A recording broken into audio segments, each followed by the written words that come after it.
Pembangunan jembatan di Desa Talang Akar, Kecamatan Talang Ubi, Kabupaten Pali, Sumatera Selatan tepatnya berada di perbatasan antara Kabupaten Pali dan Kabupaten Musi Banyuasin, yaitu antar Desa Talang Akar dan Desa Sungai Dua, Kecamatan Sungai Keru, Kabupaten Musi Banyuasin. Pembangunan jembatan ini yang bersumber dari dana APBD Kabupaten Pali, dibangun untuk meningkatkan kelancaran arus lalu lintas antar kabupaten. Kiranya bagus lah ini. Bagus ya? Iya. Sip. Terbantu ya? Iya, terbantu sangat. Jadi bagus ini? Bagus. Sip. Bagus ya? Pakam. Nyamin. Nyamin ini. Sumber hidup bisa yang ini. Bagus ya? Bagus sip.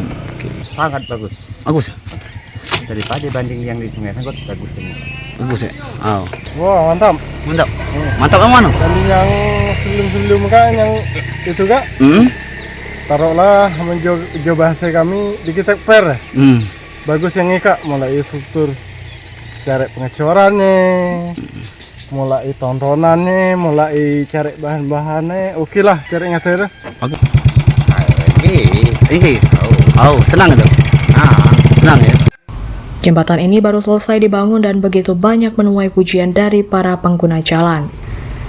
Dari Kabupaten Pali, Sumatera Selatan, Bisrun Silvana, iNews melaporkan.